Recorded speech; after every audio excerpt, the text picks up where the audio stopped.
evening, everybody, and welcome to Carving It Up Live right here on Twitter, as well as the Carving It Up YouTube channel and the Grid Network YouTube channel. As always, I'm Bryson Carver. Very excited to be with you on this Friday. Thank y'all for tuning in today, especially with, hey, listen, there's a lot of choices out there. You got March Madness on the men's side. The women's bracket just started today. I don't count the first four, okay? Men's, women's, I don't count the first four. The real March Madness tournament starts with the round of 64. And we will be talking March Madness to start the show, by the way. Coach Cal, Kentucky, knocked down round one. Well, my Vols advanced to round two. And nothing on Tennessee. I don't care about my Vols winning by 1,000,000 points against St. Mary's. But we will talk about Kentucky, though, in just a second, about how Coach Cal has refused to evolve to the modern-day college basketball game. I'll get to that in just a second. Also going to get into Kawhi Leonard, or not Kawhi Leonard. Well, yeah, it does have to do with Kawhi Leonard. James Harden trying to contest a three. That Kawhi Leonard shot. And this is indicative. This is a perfect representation of why I don't trust the Clippers this season. Really, any season after they burned me in 2024, believing in them. I'll get to that in about 10 minutes or so. Also, this weird narrative going around. Jayson Tatum, not a big game player.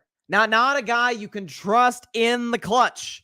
I will debunk that in about 45 minutes or so. Joe Klatt, one of the leading voices in college football, one of my favorite voices in college football, just recently put out a mock draft that had the Miami Dolphins selecting Michael Penix Jr., another lefty, to replace Tua Tagovailoa. I'll explain to you exactly why they should do it, assuming Mr. Penix is still available. And at the end of today's show, Paul Pierce, another Steph Curry topic, and other Hall of Fame players talking about the great Steph Curry. Paul Pierce recently discussed Steph and said that he is more influential than Michael Jordan, LeBron James, and Kobe Bryant. And I agree with him. I'll detail that in about an hour at the end of today's show. Quickly, though, before I get into our first topic, thus far, Yale is beating Auburn right now, by the way. Yale's up a point with 15 minutes to go. Florida is in a nip-and-tuck battle against Colorado. Let's go, Buffs. Pull through for me, okay? I cannot see Florida advance past anything. I want to rip my guy Tim Barnard, big Florida fan. Shout out to Tim. Fellow Red Sox fan, though, so we can agree on that. But there you go. March Madness update. Speaking of March Madness, but first, Kentucky goes out in round one again. And this has been a tradition of theirs in the last few years or so to go out before the Sweet 16. So Kentucky lost yesterday to 3-seed Kentucky lost to 14-seed Oakland by a final score of 80-76. Kid off the bench for Oakland was absolutely insane. By the way, this is not Oakland, California. This is Oakland, someplace in Michigan. I assumed it was California. I was thinking, Bay Area. It is not. But you got this kid off the bench. This kid by name Jack Golke. Goes for 32 points on 10 for 20 from three-point range. His stat line also says for 10 for 20 for the field. Just shot three-pointers, went off in this game. You had a kid there who hit some big shots. Townsend hit some big free throw to put the game away at the end, and Kentucky goes down in round one once again. And listen, this is college basketball is really interesting, at least on the men's side, in the sense that, see, for the women's, part of the reason the women's is going to have a more intriguing tournament, in my view, better basketball overall, is because these girls have been staying there for 3-4 years. Caitlin Clark, Angel Reese, Haley Van Lith, what's her name? Juju Watkins. A lot of players. Paige Beckers, been there a long time. Cameron Brink, been there a long time. Played year in and year out. Used to the, getting ready to go to the WNBA pretty soon.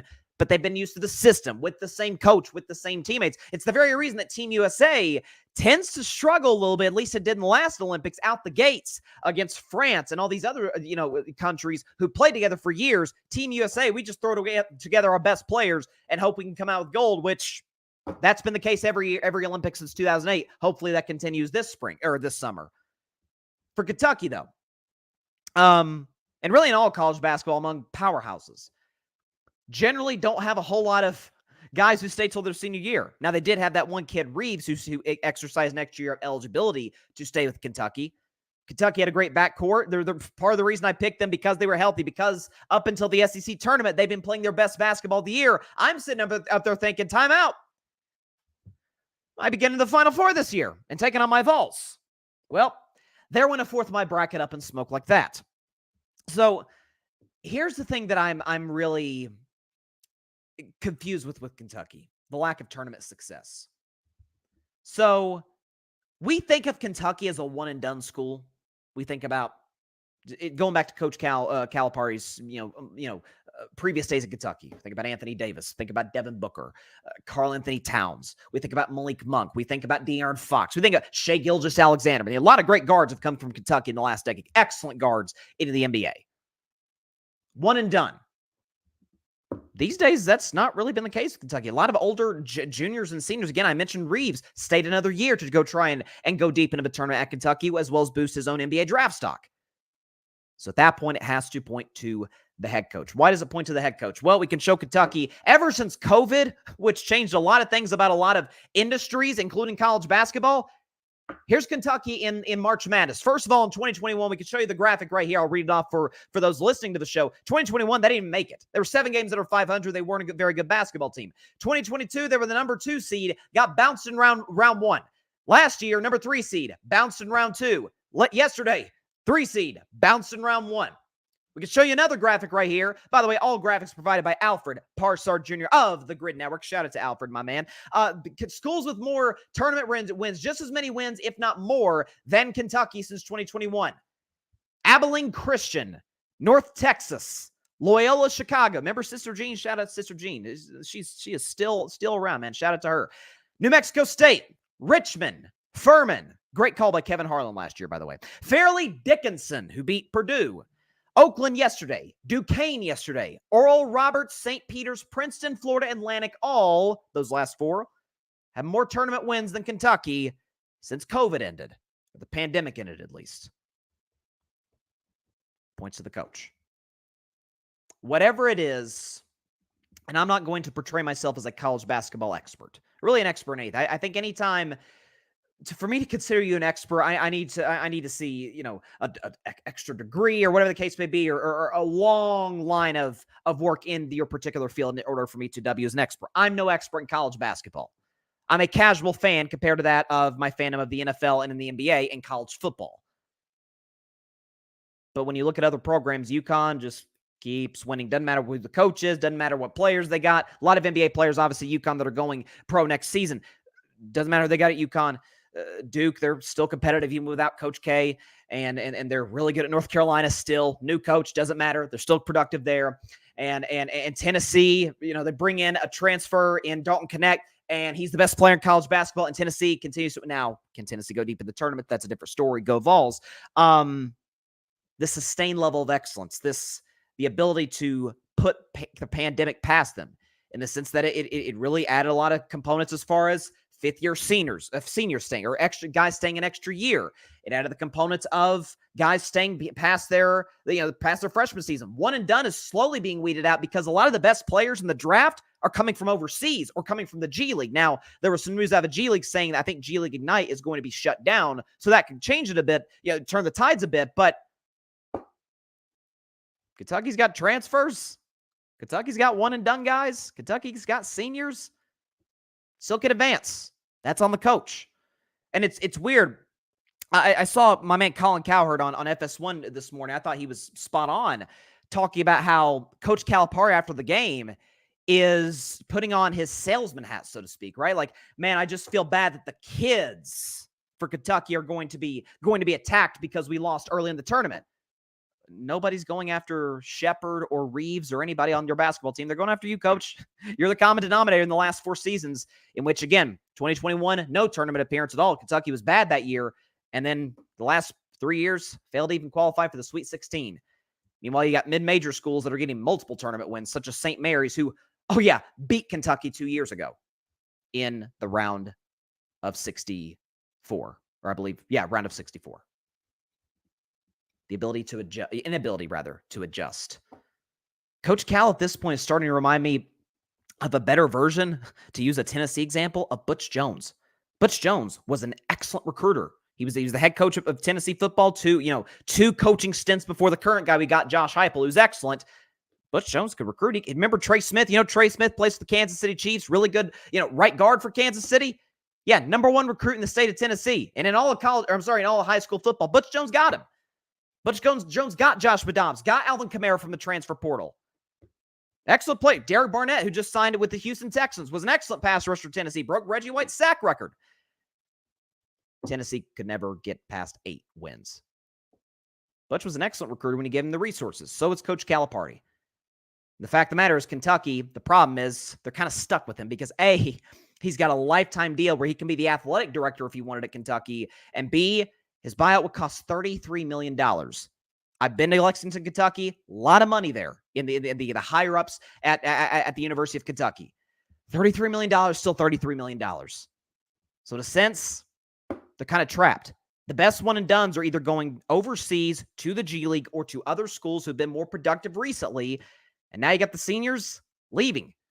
Now, at that point, your last hope would be the transfer portal, but you don't think these guys who are maybe not 17, 18 years old, but 20, 21, 22 years old, when they're looking at their options, Kentucky's one of them. They say, yeah, big brand, a lot of national championships in their history, but in the same sense, SEC, have you seen it? Not very good in March, historically, certainly in the last few years, including this year's tournament. And Kentucky, am I going to be the missing piece to get us to the Sweet 16 bare minimum? So for Kentucky, this falls squarely on the shoulders of John Calipari, who these days, and again, Cowherd was first to this, seems a lot more, seems to wear his recruitment hat more than he does his coaching hat. And that seems to bleed into, feeding his ego and coming out with some weird sound bites. So this one is, I'm hearing a lot of people, hey, got to move on from Coach Calipari.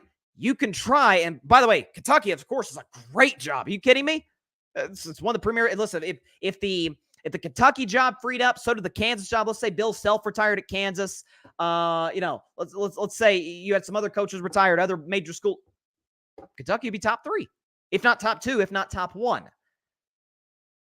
But that buyout is not cheap.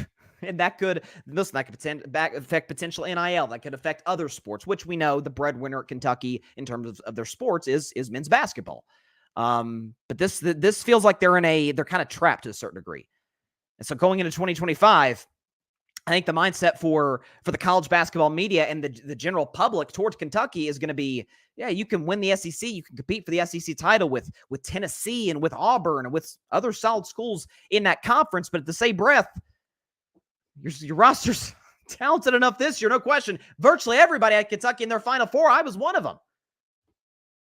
I'm sure many had him in the Final Four, at least in the Elite Eight, a year ago and 2 years ago. This falls on Coach Cal.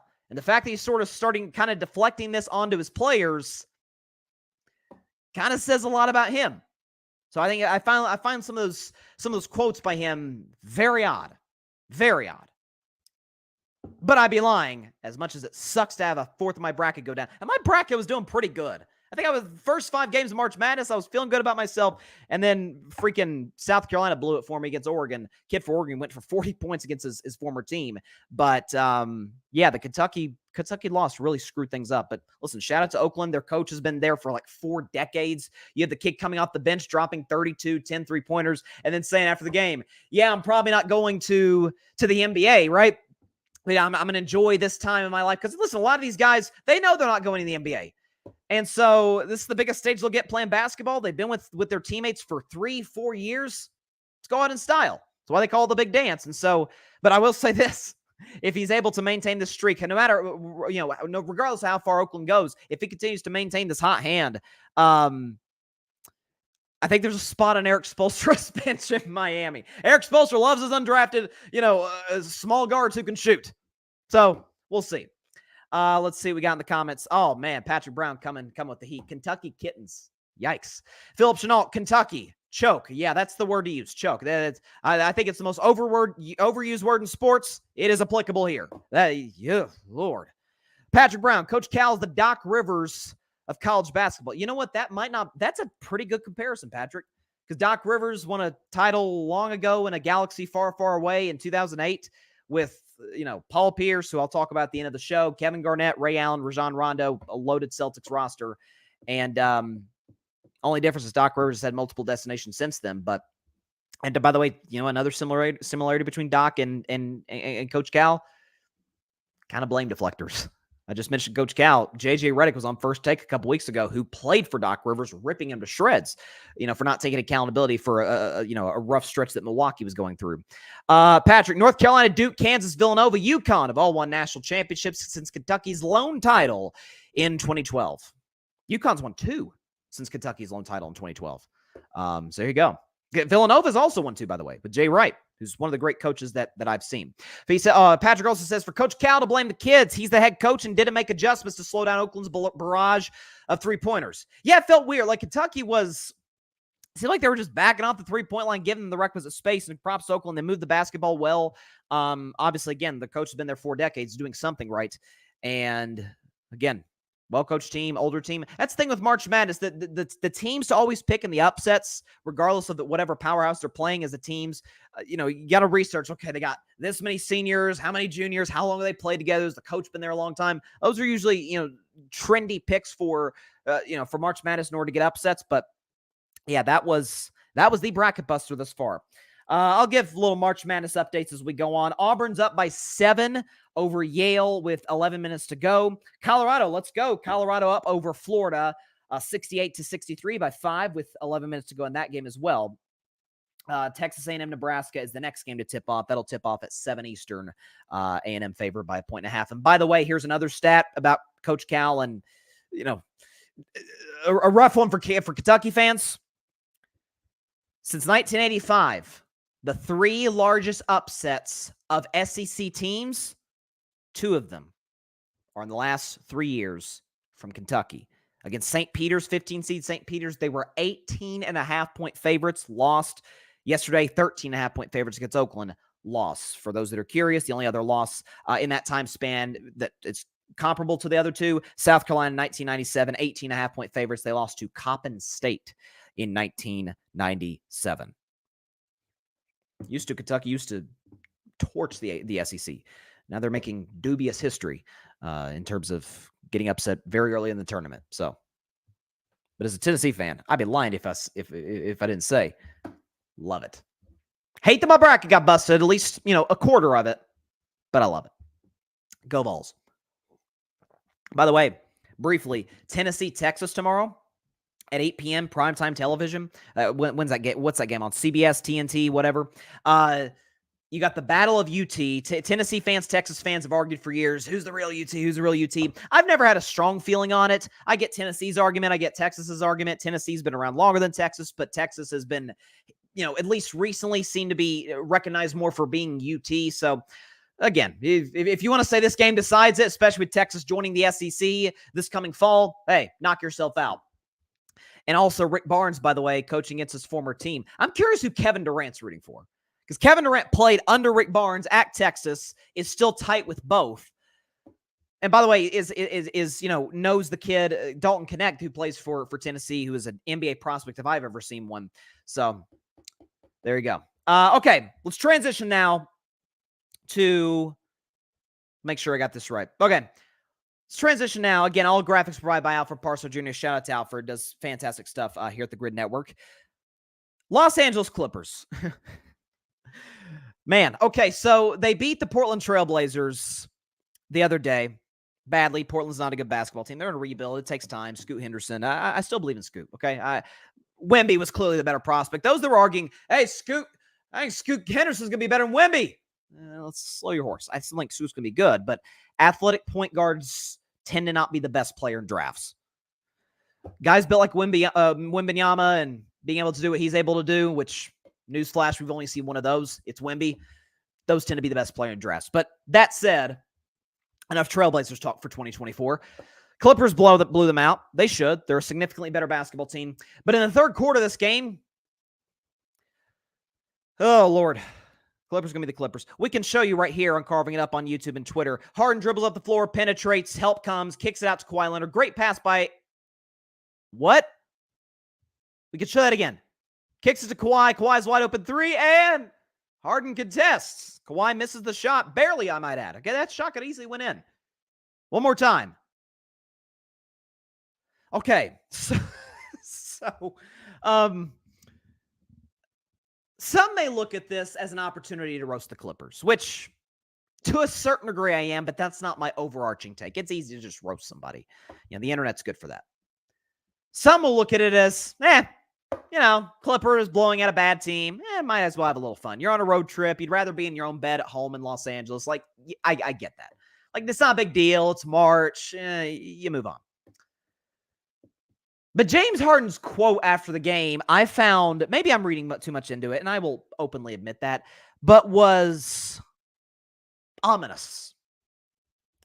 When asked to explain the decision to contest his own teammate's shot in the third quarter of the Clippers' 116-103 win over Portland, Harden said, quote, "I was trying to bring some excitement to this team. I think these last few weeks have been a fog for us. I think every team goes through it. So I think that was just me trying to create energy, to create a great vibe for this team. Maybe it would have been better if he had made the shot, but give them something to laugh about, some excitement," end quote. So there's a couple takeaways from this. First of all, my first sort of reaction is addressed today. I can't believe I'm saying this. The Clippers really need Russell Westbrook back. And the good news is, this just got reported today by Woj and Shams, Russ should be back as soon as Monday. Now, those that have watched Carving It Up for a long time, like, Bryson thinks Russ is important to a team. Russ within this role is important. That's a big distinction.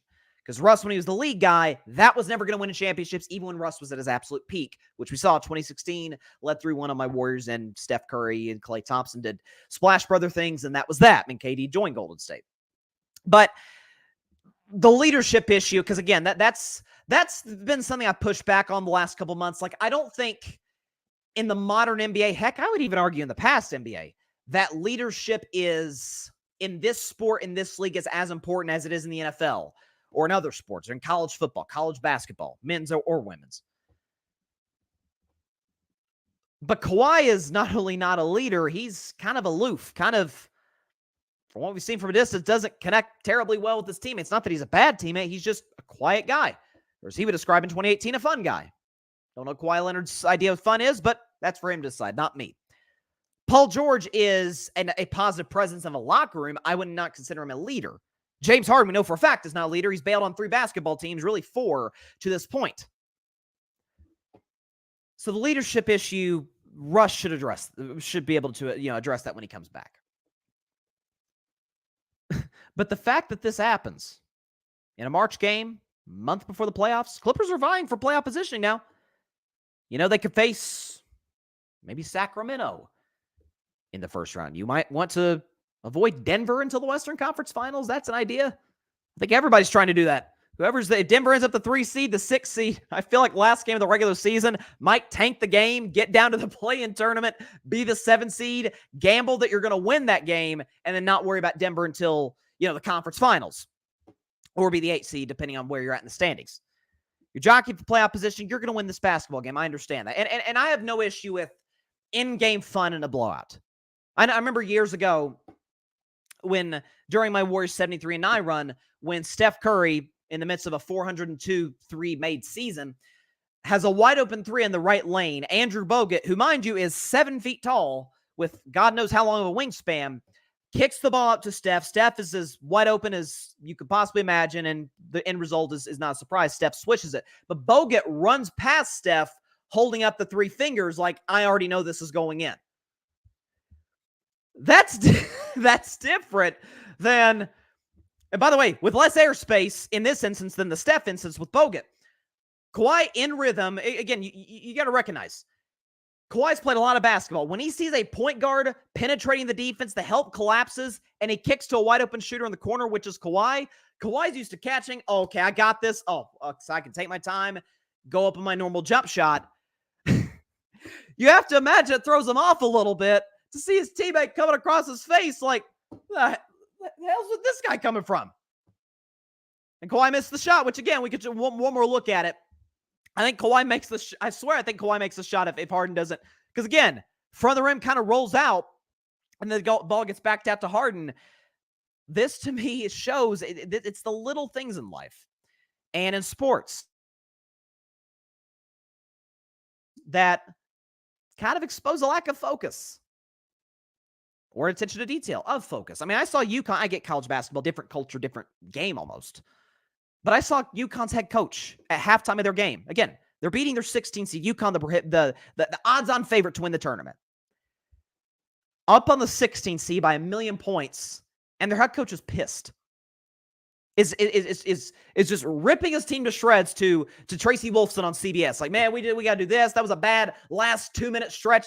It's like, okay, yeah, that's why UConn's the best team in basketball. I've seen many times in Golden State as a Warriors fan, Draymond, Steph, Kerr, not be in the greatest mood after a win. After a win, if they didn't think they played that well. That's commonplace in the National Basketball Association, really in all sports. The fact that the Clippers like, no worries. Maybe I'm reaching. Does it speak to maybe an overarching problem within the organization or in the locker room? That James Harden feels he has to contest teammate shots to, hey, guys, look, come on, let's lighten up the mood a little bit. I don't know if that's really in Harden's DNA. Historically, that hasn't been the case. But I don't think it's out of the question that, hey, let's try and get this. Again, I'll read the quote one more time. I don't think it's out of the question to say, hey, let's try and get the vibes up. Again, Harden's quote, I'm trying to bring some excitement to this team. I think these last few weeks have been a fog for us. I think every team goes through it. So I think it was just me trying to create energy, create a great vibe for this team. So the vibes weren't good. I get you lose. Listen, you lose games, but you can lose games, but not to sound like a typical Gen Zer, which I am, by the way. But you can lose games, can't lose vibes, can't lose locker room, as the old saying goes. I don't know. Is it out of the question to think that when the Clippers get to the playoffs, where they have historically had virtually no success, been to one Western Conference Finals in their history, that was 3 years ago when Paul George got in there when Kawhi went down against the Jazz. Is that out of the question to believe, you know what? Once we get to the playoffs, start to feel adversity, maybe we're down 2-1 in a series to, New Orleans or something on the road in Game 4, that if it starts to get a little dicey, start to have some self-doubt. Harden's playoff history, Paul George, while I've defended him at times in the playoffs, has had some clunkers. I don't know. Russ has had some inefficient nights. I don't know. I think it's fair. But again, listen, we can criticize the Clippers. That's the easy thing to do. That's what the internet's for. So the internet's for trolling, especially Twitter, X. Or I've got a professor in college who refers to Twitter as the artist formerly known as Twitter, which I think is clever. But I don't know. I feel like this is as crazy as this sounds, I feel like this is a sign of things to come. That if Harden is trying to create good vibes by contesting a teammate's shot.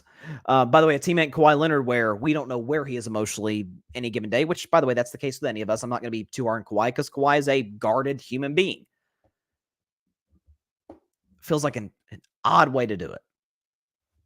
Maybe it's just me, but that's because the Clippers, you got to realize, they got blown out badly on Sunday against Atlanta without Trae Young. So I don't know. It's a fair question to ask. Patrick Brown, the Flippers will flip their way out of the first round. As a Lakers fan, I laughed again and again watching this in several playback speeds. The slow motion is pretty good, Patrick. I'm not gonna lie to you. It's pretty good. Listen, when I first started Carving Up Live, I was a Clippers believer, man. I was 2019. They get Kawhi Finals MVP. Watching what he just done to my Warriors and really the whole Eastern Conference before the Finals in that previous playoffs. They have Paul George, who I've always been a fan of, and you got the good bench, and you had some guys, Marcus Morris, and at the trade deadline and the buyout market, and roster looks good, and you take care of Dallas despite Luka's best efforts, and you're up 3-1 in Denver, and you blow a double-digit lead in Game 5 and a double-digit lead in Game 6. And not only do you blow a double-digit lead in Game 7, you blow a double-digit lead in Game 7, and you get blown out. At that point, so I'm never buying stock in the Clippers again. I might have picked them the year after to win the Western Conference Finals once they got there, but going into seasons, and certainly going into the playoffs, don't buy Clipper stock. And there's some really generally smart people in the media that are buying into them that I'm like, what? You're gonna get bit again, especially the addition of Harden. That makes it even worse. Say now and I said then. Sixers fleeced the Clippers in that trade. But we'll see. Listen, it's not a matter of if, but when. Who will they lose to? I think that, listen, if New Orleans matches up against... I've said for a few weeks, I feel like New Orleans is the sleeper team in the Western Conference. I swear I do. Again, the thing with New Orleans, knock on wood, is Zion's health. Zion has been healthy this season. And by the way, to his credit, remember when Charles Barkley, Shaquille O'Neal went on TV during the in-season tournament? Zion played poorly. Remember the Pelicans, and it's the Pelicans, Lakers, Zion versus LeBron, and LeBron's excellent, Zion's awful, looks out of shape yet again. And Barkley and Shaq go off, and I'm like, man, you're in year 4 in the league. You just got your money. Man, you got to be ready to go. Zion admitted the other day, yeah, I lost weight. I lost weight after that one. Now, he didn't mention Barkley and Shaq initially, but they were kind of who sparred. I know Stephen A. Smith mentioned it, but with those two, by the way, two guys who struggled at times staying in shape, staying in the best condition, Shaquille O'Neal and Charles Barkley in their career. So again, speaking from experience to a certain degree, so it hits differently. And to Zion's credit, he's played himself into shape. He seems ready to go again. Can he stay healthy going into the playoffs and in the playoffs? We've never seen Zion in a playoff game. We have seen the Pelicans in a playoff series. Remember, they played the 65-win Suns 2 years ago. Took them 6 games. Okay, Brandon Ingram had some big-time scoring outputs on the road in Phoenix some games. Willie Green, who comes from the Steve Kerr coaching tree, I think is an excellent head coach. You got Alvarado, obviously. CJ McCollum, who's got playoff experience. Good veteran guy. Solid bench. I'm telling you, if New Orleans, depending on where Denver ends up in the bracket, if New Orleans ends up in the Western Conference Finals, I won't be shocked. I think this is a team that, again, a lot of these teams, it's please let someone vanquish Denver before we get to them. If that happens, I do think the Pelicans can make the finals. I swear I do. Like the teams I believe in the Western Conference, Denver, obviously. Denver by a pretty sizable margin over everybody else. My Warriors, Lakers, I still believe in the 9 and 10 seeds. By the way, when people talk about, they're the 9 and 10 seed, look at the Eastern Conference 9 and 10 seed. Chicago, 2 games under 500. Atlanta, 9 games under 500. Check over the West. Lakers, 5 games over 500. Warriors, 4 games over 500. And they've split the season. I'm sorry, actually, the Warriors are up 2-1 in the season series at this point. They'll play one more time in 2 to 3 weeks. But I believe in those 2 squads. And the thing is, one may not make the playoffs at all. Both may miss the playoffs. But we'll see how that plays out. I believe in New Orleans, and I believe in Oklahoma City. Oklahoma City might be a bit of a stretch just because they're so young, but I think Dagnall's a good coach. SGA is a scoring machine. Chet has been great this season. Jalen Williams. So you kind of cross your fingers on Oklahoma City in terms of their health. Don't buy Minnesota at all because I don't buy Rudy Gobert in the playoffs. I don't trust Cat in the playoffs. I don't trust Chris Finch in the playoffs. Clippers, just heard my dissertation of them. Dallas, I think they can win a series if they get the right matchup, but I think Luka's game is not one that's conducive to winning in the postseason. Listen, we saw Kobe play iso ball. Didn't work. We saw James Harden play iso ball. That didn't work either. It tends to not work in the postseason. I think that will haunt Dallas down the road. The Phoenix, again, it's the Bradley Beal trade still makes no sense to me. I'm a huge KD fan, huge D-Book fan. I think Vogel's a solid coach. And by the way, I think their bench is okay. Adding Beal now means you have no point guard, which they didn't address at the trade deadline or last offseason. And you basically have a second version, slightly lesser version of Devin Booker, and Book's having to play point. Also, I worry about Beal's health and his defense. It's a weird fit. So, and Sacramento doesn't play defense. And Sabonis is a 0 defense. I should say a 0. He's a 2 in the playoffs. So there you go. So yeah, 5 teams. I would not be shocked if they got to the finals out west. Denver, I don't think anybody would be shocked if Denver. It'd be shocking if they didn't get to the Western Conference Finals, certainly. I buy Denver. I buy Oklahoma City. I buy New Orleans, Lakers, Warriors. Now, again, the funny thing about those last 2 is the Lakers are 3 games back of the 8th seed. The Warriors are 3.5 back. Both play tonight. Now, the Wizards did come through. Shout out Kyle Kuzma. Did come through for me, for Lakers Nation, Warriors, for Dub Nation. Getting that win, Washington's been probably the worst team in all basketball. But getting that W against the Sacramento Kings yesterday in order to close the gap a bit with Golden State and the Lakers trying to get to the 8th seed, because that's 9 and 10 is the last place you want to be. Because now you got to win 2 games. If you're the 10th seed, you got to win 2 road games in order to get into the playoffs. Then you'll be facing a much healthier team, a much fresher team. So that'll be really interesting to keep your eye on for sure. So again, the funny thing is, one of those teams may not even be in the second round of the play-in tournament. Buy them both. Again, depending on where Denver ends up in the bracket, let's say Denver's the 3 seed. And the Warriors and Lakers face off as the 9-10 seeds in the play-in tournament. Winner of that game, they'll be in the Western Conference Finals. I'm just telling you right now. If the bracket breaks that way. If Denver's the 3 seed, Golden State and the Lakers face as the 9-10 seed, the winner of 9-10 gets to the Western Conference Finals. because they'll win their second play-in tournament game, they'll win their first 2 playoff series, match up against Denver. At that point, let the chips fall where they may, because Denver's better than both. But that's where I'm at. Okay, transitioning now, though, to the NFL draft. I talked about Caleb Williams on Wednesday. We'll be talking a lot more Caleb Williams as time goes on. I maintain he's the best quarterback draft prospect that I have seen since Andrew Luck, and that includes Trevor Lawrence. Most were higher on Burrow than I was. Obviously, I was dead wrong. I loved Herbert. I thought Herbert would be the best in that draft. He's the second best in that draft. Again, you think about other prospects, Kyler Murray, it was a young, talented prospect. A lot of people high on Jameis Winston in 2015. Like, we've had Jared Goff in 2016. Caleb's the best quarterback prospect I've seen since. And again, people talk about, Mahomes. Mahomes was the 10th pick in the draft and was the 3rd quarterback selected. So if Mahomes was, in theory, the best prospect, of course, everybody got it wrong by not selecting him. But if Mahomes is the best prospect in theory, coming into 2017, he would have been the 1st pick in the draft. So again, pure prospects, Caleb's the best I've seen since Andrew Luck, who, because of poor management in Indianapolis, didn't have the career that I and a lot of folks thought he would. The second best quarterback in this draft, I believe to be Michael Penix Jr. I think when you consider, I get the mobility isn't exactly where most would love it to be because of some previous knee injuries. But the guy has a rocket arm. The guy's a good decision maker. He has, he throws a pretty ball, a very catchable ball, which is very important when you're a lefty, because there's not that many. Again, when you're catching a ball as a receiver from a right-handed quarterback, which is the overwhelming majority, there's this sort of feel when you touch the ball, when you catch it.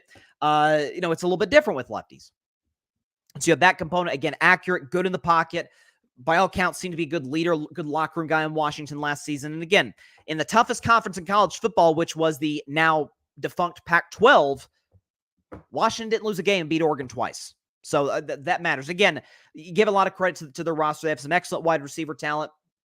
Kalen DeBoer is one of the 5 best coaches in college football. That helped as well. But I think Penix, with respect to Drake May, Jaden Daniels, both of which I like, I think that's the best quarterback in this year's draft. Joel Klatt, the leading voice of college football at Fox Sports, and one of my all-time favorite, college football analyst, and certainly during the draft, I enjoy listening to his content, his podcast, social media, whatnot. He put out a mock draft, and he mocked Michael Penix Jr. to the Miami Dolphins to basically replace Tua. And there was a lot of pushback over that. Like, wait, time out. Didn't Tua just lead the league in passing last season? Wasn't Tua among the league leaders in terms of passer rating, and threw 1 million touchdowns to Tyreek and Waddle, and the offense of Miami was very successful? Why replace him? Why mess up the good thing that you've got going? The answer to that is, to a lesser degree of a reason, that the Bears traded Justin Fields. Now, Tua is better than Justin Fields. I acknowledge that. There's no question about that.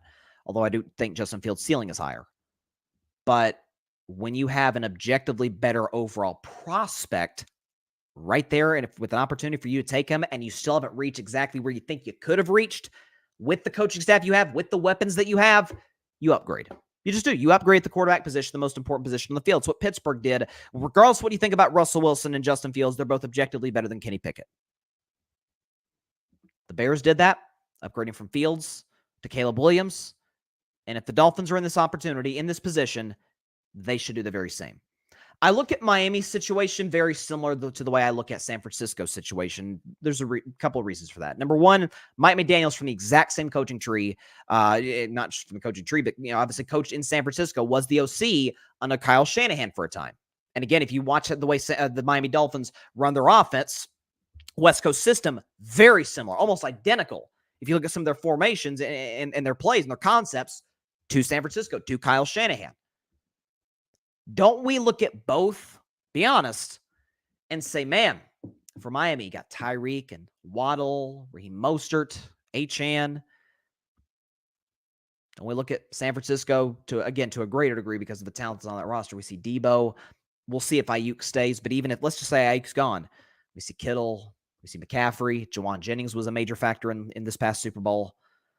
We say, man, if you put like Justin Herbert, if you put like Josh Allen, or if you put Dak, if you put CJ Stroud in those situations, I think we can go just a little bit further. Now for the Niners, The only step above what they've already done is winning the Super Bowl. So to their credit, they've overcome limitations to a certain degree. And for the record, when I say limitations, Purdy's absolutely better than Jimmy Garoppolo. I've always liked Purdy more than I ever liked Jimmy G. Absolutely. Better arm strength, more accurate, more mobile. There's the qualities I like about Purdy significantly more than I liked about Jimmy G. Anytime the Niners won a playoff game, especially, again, check the numbers, watch the game. They won in spite of Jimmy G. Jimmy G was on the train. He wasn't driving the train. Or on the bus, so to speak, if we're thinking modern times. Brock Purdy he's not in the caboose, but he's toward the front of the train, as opposed to Jimmy G. But go back to Super Bowl 58. If you slate it again, I'll use Justin Herbert as an example. Put Justin Herbert in San Francisco. And I love Mahomes. Y'all know that. Respect the flip out of Kansas City's dynasty. You don't think maybe San Francisco would have won? If Herbert was there, maybe they would have won. Way more talented player, drafted exceptionally higher. You see his contract? One of the highest paid players in all football and all football history. I think you could say the same thing about Miami. And I think it's when you have a speedster like Tyreek Hill, not even just like Tyreek. Miami's offense in general is built off of speed. Tyreek, Waddle, Mostert, Achane. They got some other dudes in their roster who can fly. Remember, they had Robbie Anderson, whatever his name is now, who was streaking across the field when they dropped 70 on Denver's head in week 3. Adding a bigger arm quarterback wouldn't hurt, especially when you consider Miami. The fact that they play in a division, which again, to me is one of the weirdest setups in the NFL. It doesn't make a whole lot of sense how you got a Southern team in Miami having to play in a division called the AFC East. Cold weather Buffalo, cold weather Foxborough, cold weather East Rutherford, New Jersey. Bills, Patriots, Jets, Kansas City in the playoffs. I'm not saying if you slate Penix in, if Penix reaches full potential, they would have won the game, but having a quarterback like Tua who, while accurate, is immobile, has a greater injury history than Michael Penix has, and in terms of arm strength, he's at best a C. So if you slate Michael Penix Jr., a lefty, so again, you have that component of the offense, you don't have to worry about changing it a whole lot at all.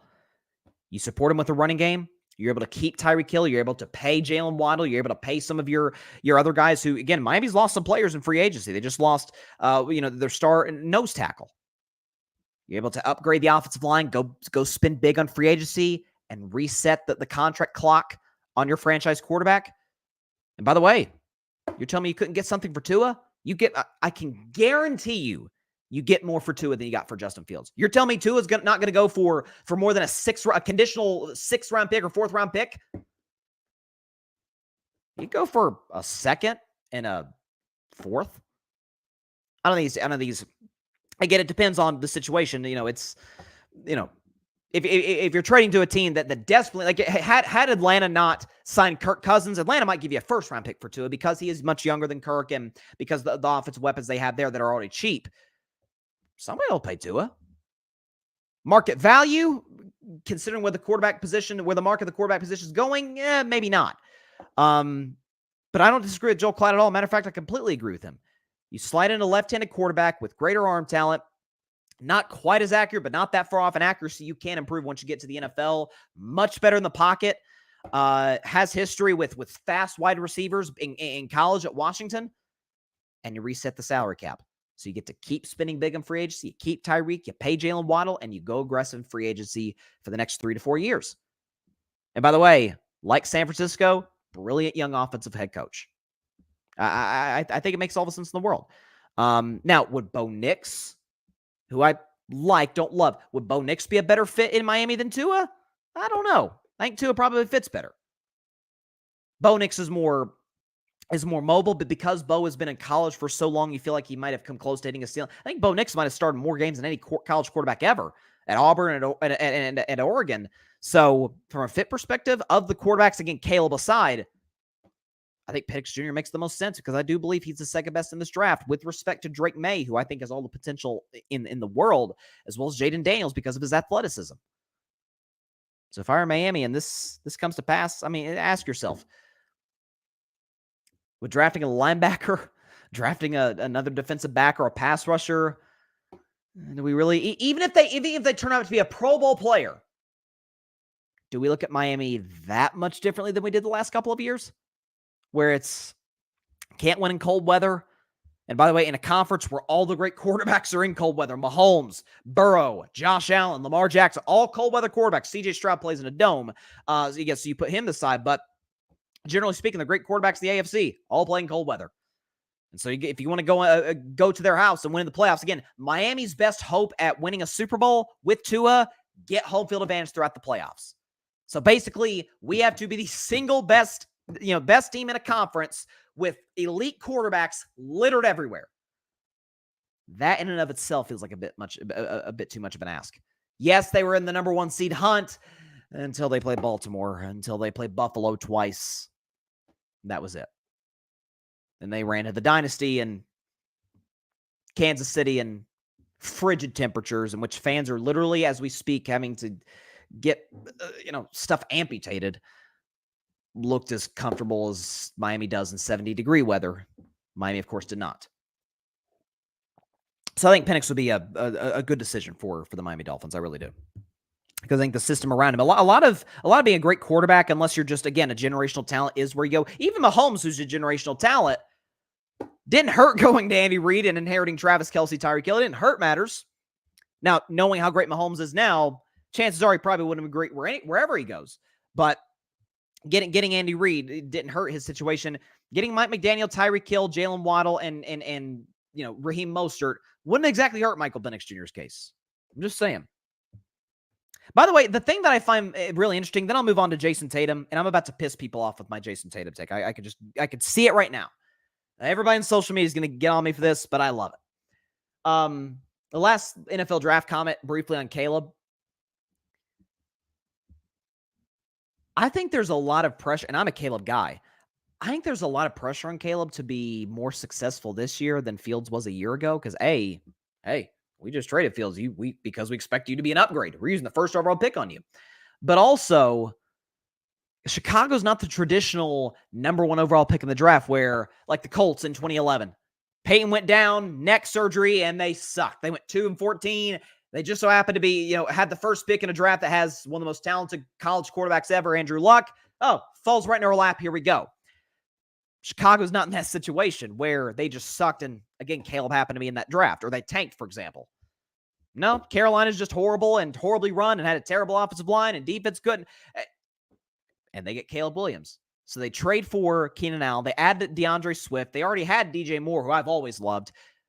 They upgrade their defense last year by adding Montez Sweat, who's changed their defense completely. I don't know. NFC North is a sneaky, tough division because Detroit's going to be back. Green Bay's building off momentum from last year, and they still got young, cheap players. Watch out for Chicago. I'm not going to pick Chicago to win a division unless, God forbid, something happens to Detroit and a bunch of their players in terms of their health. But do I think Chicago could be better than Green Bay? Absolutely. I think they have a more talented quarterback than Green Bay. I think their defense is absolutely better than Green Bay. And their offensive play calling, I think, could at least be on par with Green Bay with Shane Waldron. So Chicago's in a good spot. And especially considering where the NFC's at, I think it's a stretch to say the Bears could make the playoffs this year. And that Caleb Williams could have a similar or a parallel season to what CJ Stroud had last year. I don't think it's out of the question. Matter of fact, I think it's very much in play. NBA now. Transition back to the NBA. For our last 2 topics. Both involve Celtics, one current, the other former. The dialogue around Jayson Tatum, I find really, really strange. I don't know what the end goal of it is. Because on one hand, when you ask a lot of folks about Jayson Tatum, hey, what do you think about Jayson Tatum? Well, he's really good, scores a lot of points, but we don't trust him late in games. We don't trust him in the big games in the playoffs and whatnot. Okay. Where do you have him amongst players in the NBA? Well, I mean, he's better than Damian Lillard, and he's probably better than Devin Booker. Objective people say he's better than Kyrie, and he's better than Jimmy Butler. Butler is great consistently in the playoffs, but Tatum's probably better than Jimmy is. The dialogue around Tatum I find really strange. I've been a Tatum defender for a long time in this show. So, again, people I respect, Colin Cowherd, Nick Wright, Shannon Sharp. This weird sort of narrative around Tatum. Oh, can't trust him when the moments get tight. When the lights get the brightest. Can't trust Jayson Tatum. I don't know if he can get over the top. Because he hasn't won a championship. He hasn't officially gotten over the top. We haven't seen him hoist the Larry O'Brien trophy. We just don't trust him. Why?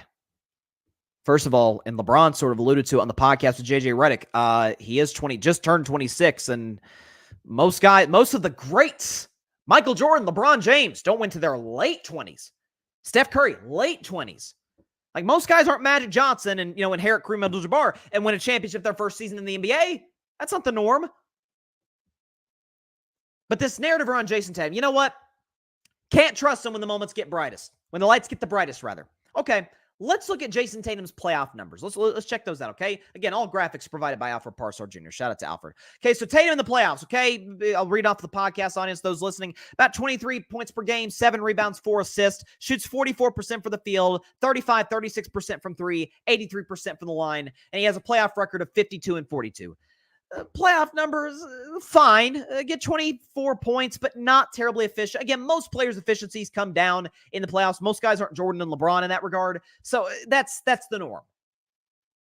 But I got to thinking about this. You see those playoff numbers. Let's do a blind resume. I've gotten really obsessed with blind resumes as of late because I think we have narratives in our heads.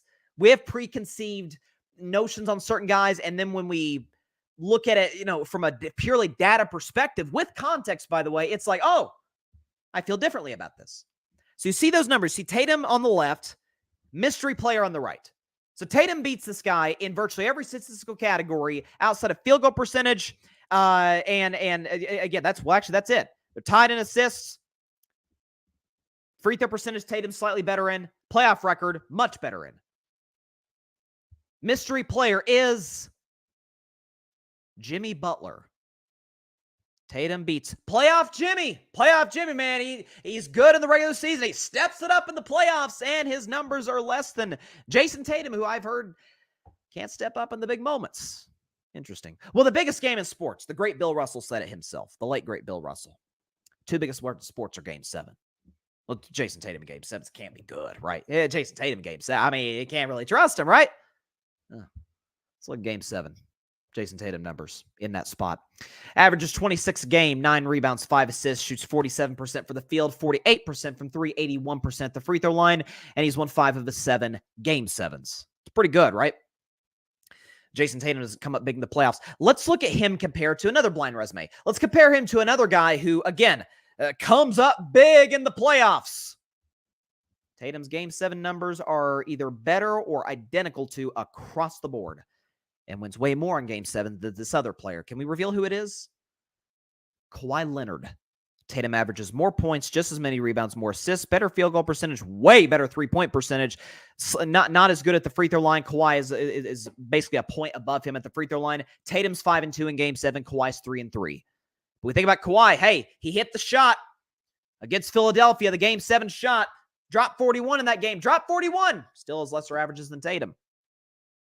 Had a big scoring output against Dallas in a Game 7 a few years ago in the first round. Still has lesser numbers than Tatum. Wins less than Tatum. Kawhi Leonard, coin flip. You know what? We can even play the coin flip that I do for coin flip Davis. Kawhi Leonard, coin flip to win Game 7s in the postseason.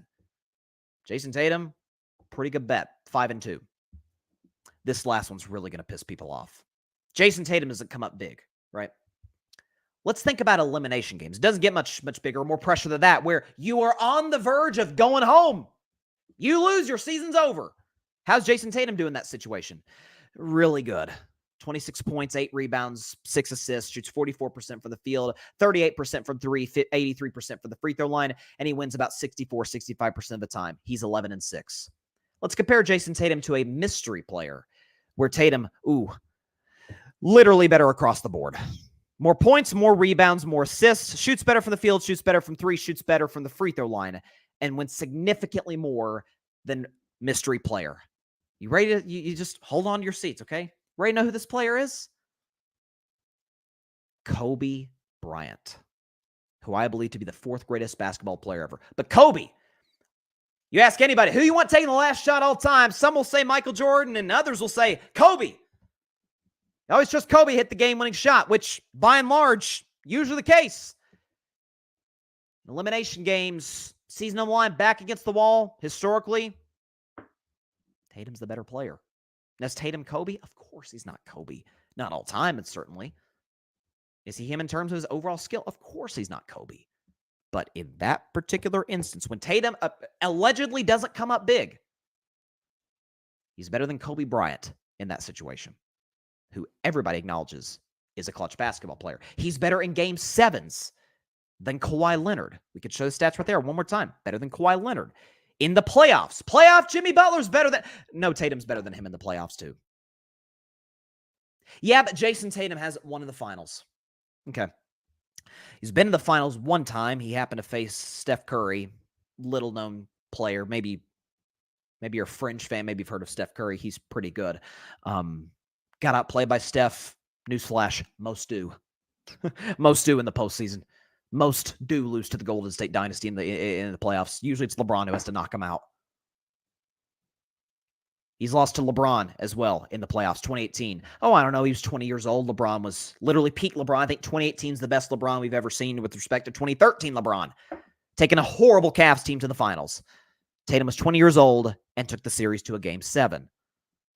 Yes, 2020, the loss to Jimmy Butler. 2019, I don't hold against him because he won the best player. Kyrie was the best player and folded against Milwaukee. 2021, I don't know. Kevin Durant, think he's good? Yeah. Tatum beat him the next year and actually swept him. 2023, if you want to hold that against him, I do as well. At one point, down 3 on the series, to his credit and the Celtics' credit, fight back, tie the series. Tatum does twist his ankle, but didn't play well in Game 7. But he has 26. Jokic, it took till 27 to win his first championship. Steph, 27. LeBron, Jordan, late 20s. That's usually the natural progression. You got to go through some hardships in the playoffs. You got to go through the adversity. You don't just come into the league and win like that. The NBA, sports, life is not a vacuum. It's not a microwave. You don't just bake it, minute, ready to go. Instant popcorn. It takes time. You're going to screw up on the recipe. You're going to go through hard times. Man, I just can't get it exactly the way I want it. And then when you do, then you made something special. If you're expecting Jayson Tatum to be Nikola Jokic or Steph Curry or Kevin Durant, which he's beaten, by the way, badly in the playoffs one time, or Luka Doncic or Giannis, who he beat, by the way, outplayed in a pivotal Game 6 in Giannis' house 2 years ago. That's not him. Yet, at least. Maybe he does get to that point. Giannis is older. Steph's older. Luka's younger, but I think Luka's a better player overall than Tatum. Jokic is older. But this narrative, this notion, that's not to say, by the way, we shouldn't put pressure on Tatum and the Celtics to win this year. That's the best roster in basketball. But if they lose, we could put the heat on Tatum. We cannot say, at least to this point historically, he's not a clutch player, that he doesn't come up big when the moment gets bright. I'm old enough to remember a year ago against Philadelphia, Game 6 on the road against Joel Embiid, MVP of the league. Tatum had done virtually nothing. Scored 2 points, I think, through 3 quarters, and then went berserk in the last 6 minutes of that game to save the Celtics season. And in Game 7, he, dropped 50, which has only been done one time in the history of the NBA by Steph Curry. If you're expecting Tatum to be Jokic, you're expecting too much of him. But if you're expecting Tatum to be, or project the notion that Tatum just, he doesn't come up big in the playoffs, doesn't come up big when the moment gets the brightest, I can make a case that he actually gets better. His numbers get better when the lights get bright. He's good in the playoffs, better than playoff Jimmy. He's really good in elimination games, and he's excellent in Game 7s, 5-2.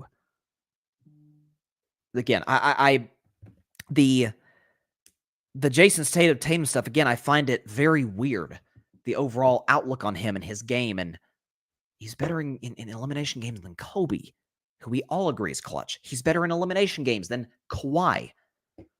I'm sorry, better in game sevens than Kawhi, better in elimination games than Kobe. He's better in the playoffs than a guy who we literally gave the nickname Playoff Jimmy to.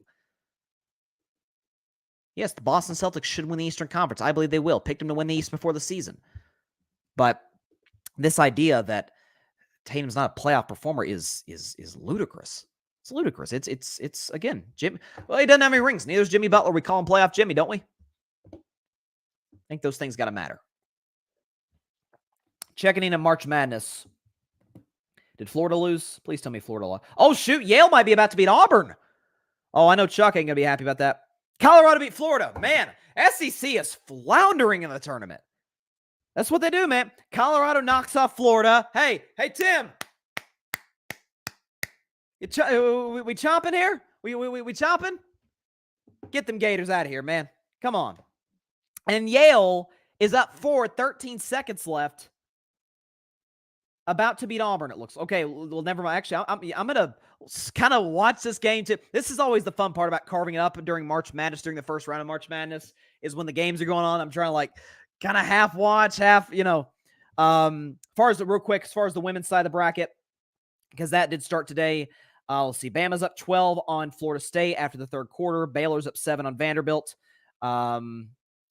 See any upset? No, it doesn't look like we've had any upsets in the women's game yet. LSU was in a little bit of a dogfight against Rice now, but pulled away late. So there you go. Okay, where the heck is the Yale Auburn game? Okay, there's 6 seconds left. Okay, Yale's got the basketball, I think. Whew. That'll be a fun finish. I'll definitely be keeping tabs on that. Last segment of the show.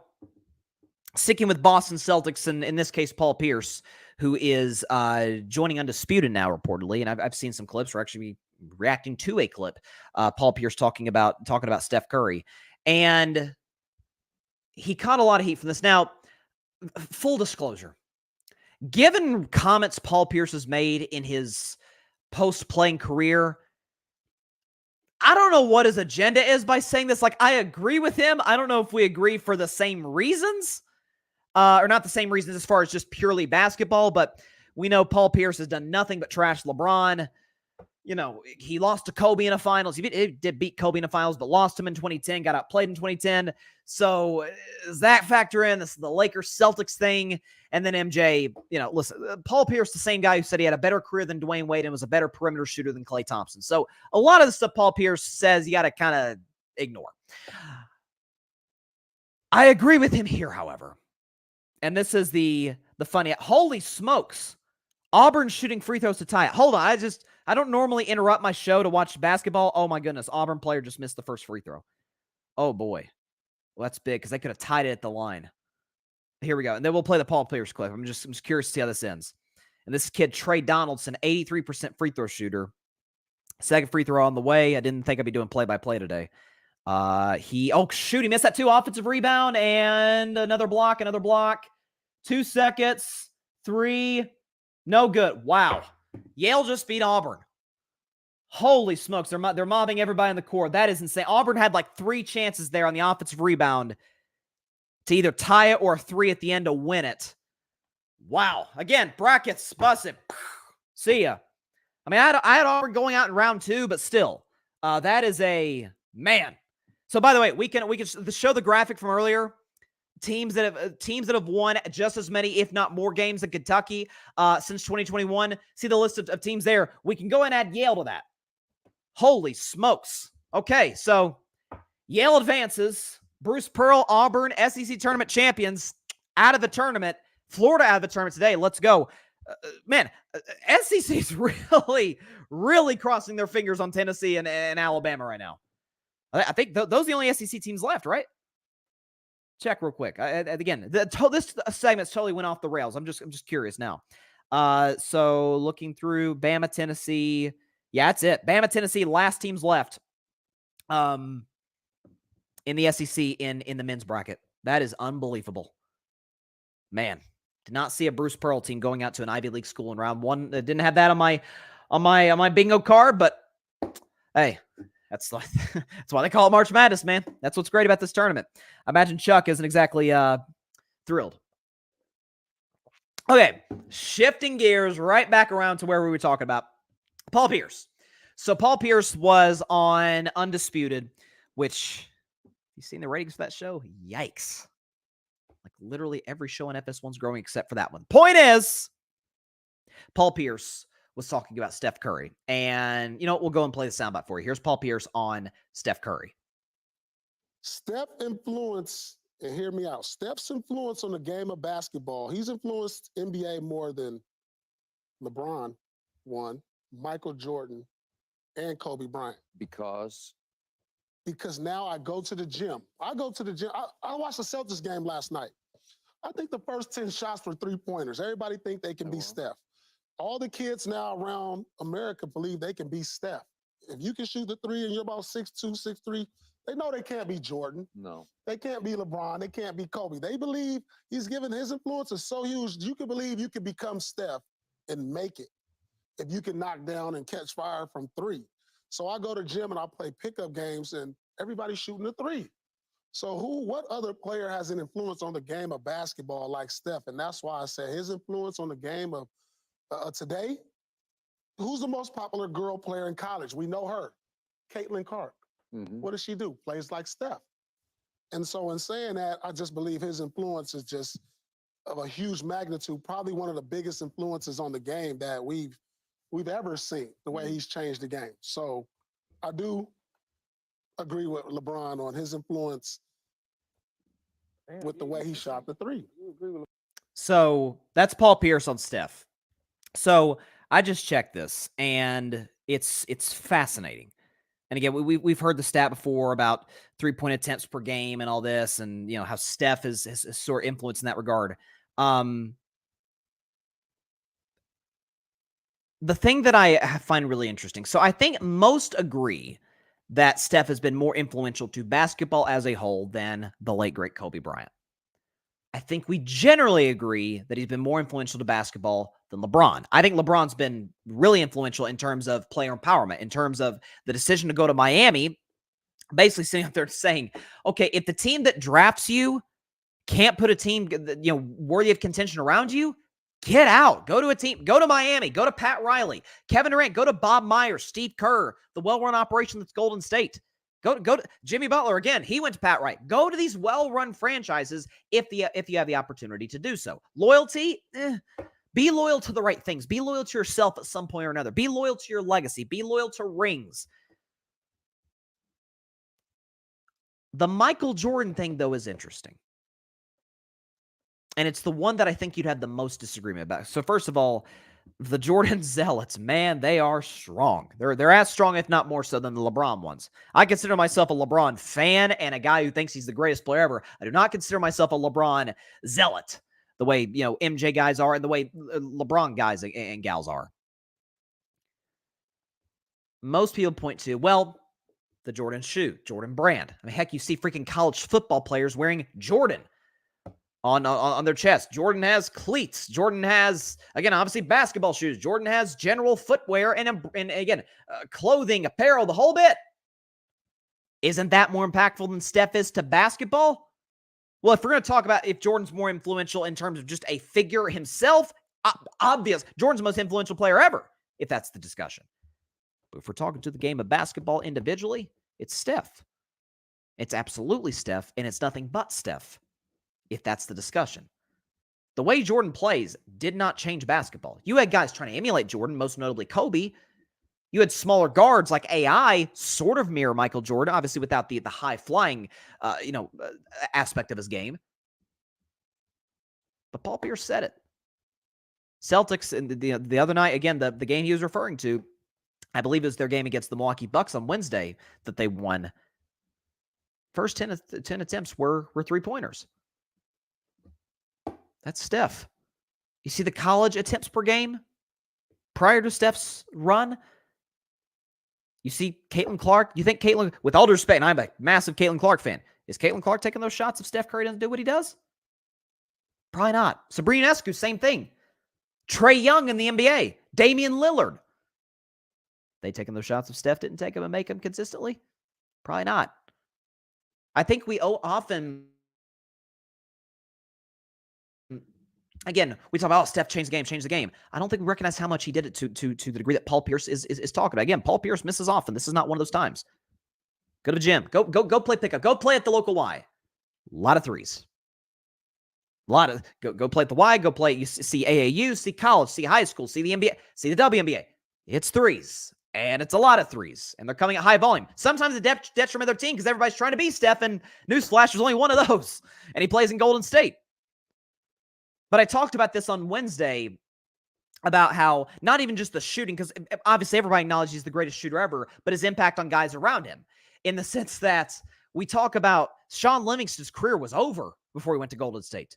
Andre Iguodala was viewed as a good player. Now he's viewed as a 4-time champion, a freaking finals MVP, which Steph should have gotten. But nonetheless, Andre Iguodala played very well in that series in 2015. Kevin Durant played his most efficient basketball with Steph. And KD is one of the most efficient players we've ever seen. Steph makes basketball easier for others. And if we want to continue down the road Paul Pierce is talking about, something Steph can say that I don't think any player ever can say. He's given more guys and gals opportunities to play basketball at higher levels.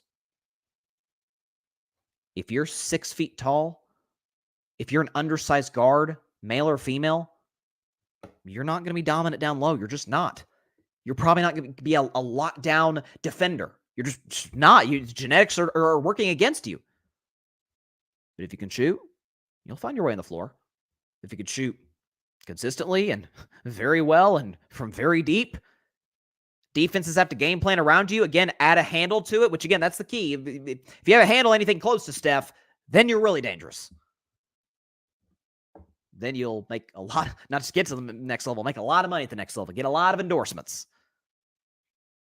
The rise of Caitlin Clark, Sabrina Ionescu, Trae Young, Damian Lillard do not have, that's not to say they won't be great players. Trae Young's an all-star. Damian Lillard's a multi-time all-star and one of the 75 greatest players in NBA history. Caitlin Clark is going to change the WNBA potentially. Sabrina Ionescu put up just as high of a three-point number as the men players in the three-point contest this year. Their rise does not happen to the degree that it happens without Steph.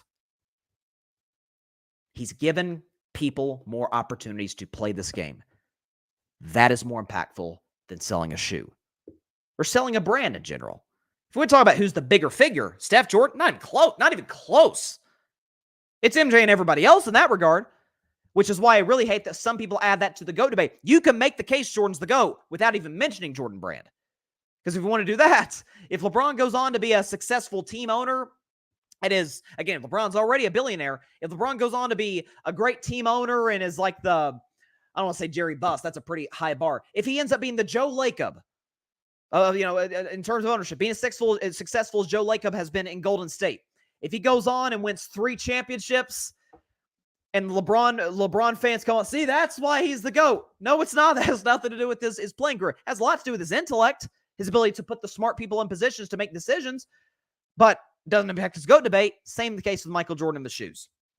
So that doesn't mean Jordan wasn't impactful from a brand standpoint. Of course he was. He's the Mount Rushmore in that regard. But Steph there's not really a top of Mount Rushmore, but if there was in basketball, it would be Steph. Let's see. Okay, Cap'n Moistbeard. That's why everyone says Steph when they throw a balled up piece of paper in the trash. Okay, well, listen, and I know you're referring to Kobe. Everybody says Kobe when they toss in the trash. That's it. Now, Kobe's impact, I don't think is felt in terms of, again, throwing the balled up piece of trash, balled up piece of paper in the trash. I think his impact is felt in terms of expanding the game worldwide. Kobe was obviously popular in North America, very popular in Asia, very popular in Europe. Maybe inspired some kids that are now in the NBA to play basketball. But, again, I don't think, and I talked about this 2.5 years ago when Steph broke the three-point record, that we talk about, he changed the way the game's played. He changed the way basketball is played, coached, analyzed, scouted, big shoot threes now. It's at every level, by the way.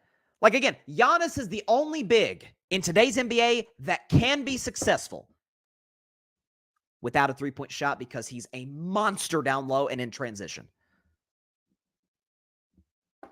Embiid, take Embiid's jump shot away, not the same player. Now, Jokic could be dominant, but Jokic's game is completely unique and unique to Jokic. Wemby, would he have been the prospect he was without the three-point shot? Maybe because he's 7'5" and is an awesome defender. But we're not looking at Wemby as, oh my gosh, without the three-point shot. The emphasis Steph has put on a level of game that beforehand was nice to have, but not a necessity. That's pretty incredible. And that's what the great innovators do in any field. When they take something that previously was thought to be kind of, not as important and turn into, you have to have that. Steve Jobs did that with the iPhone. That's what you used to. You could have a phone as long as it called, and in case the newer phones in the early 21st century, as long as they could call and text, you're good. Now you can call, text, take pictures, order food, or not order food. You can put in, mobile orders without calling anybody. You could shop, retail, browse, social media. Steve Jobs changed the way we view phones. Something thought to be important, but not something you have to have on you at all times, 24/7. Steph's done that with a three-point shot. And I think Paul Pierce, who rarely gets it right, a rare make for the truth. A rare truth for the truth, if we're going to put it that way. All right, that is all the time we have for today's show. Appreciate everybody stopping by. Again, a lot of options out there in regard to March Madness, men's and women's. Again, Yale just beat Auburn during the show. Crazy stuff. SEC's floundering once again in March. It's what we do in the SEC in the men's bracket. My Vols and Alabama are really keeping the SEC proud. Again, Tennessee beat a 15 seed, and we'll see what Alabama does today. But rough day for the Southeastern Conference. Rough last 24 hours. Laid off with Kentucky. Auburn suffers a similar defeat. But I'll see y'all on Monday. Again, be sure to subscribe, like, share, comment, and please take 2 seconds out of your day. Hit that big red subscribe button. Helps the channel grow exponentially. Again, we're trying to get to 1,000 subscribers. We just surpassed 900 a few days ago. So we can get to 1,000 by the NBA playoffs. That's the goal. 1,000 by the NBA playoffs. So if you have subscribed, thank you so much. Cannot tell you how much I appreciate the support and the love. Please tell your friends about it, your family about it, everybody you know about it, except for your sleeping cat. Speaking from experience, that's not a good thing to do. If you have not subscribed to the show, hey, if you're on YouTube, just takes a couple seconds. Big red subscribe button down there, hit it, and you're part of the Carving It Up family, and we will grow this thing together. Just as importantly, be sure to go subscribe to the Grid Network. That is GRYD, the Grid Podcast Network, right here on YouTube, as well as any and everywhere you get your favorite podcast, be it Apple Podcasts, Spotify, iHeartRadio, Google Podcasts, any and everywhere you get your favorite podcast. I'm going to get back to watching March Madness. Watch my Warriors tonight play the Pacers. Lakers play the Sixers. That'll be a fun game as well. A lot of basketball I'm going to be consuming tonight and over this weekend, and reaction to all of it on Monday's show at 6 p.m. Eastern, 3 p.m. Pacific time on Twitter, as well as the Carving It Up YouTube channel and the Grid Network YouTube channel. Please be sure to stay safe out there. Please be sure to take care of your physical as well as your mental health. And please be sure to contact your local state representatives and senators to demand change for gun violence in America. We have got to address this problem. It's up to us, and let's do our part to address a horrible problem that we are dealing with today and for a long time, far too long. All right. March Madness's upsets are coming right now, and I anticipate there'll be more to come. Reaction to all of it on Monday at 6 Eastern, 3 Pacific. See y'all then. Stay safe out there. God bless y'all. Peace out. Tennessee, man, having to carry the SEC again, man. This is what we do. Thanks so much for watching the show on YouTube, and be sure to go click that big red subscribe button and check out the other clips and full shows from Carving It Up Live, as well as our other incredible content creators here on the Grid Network.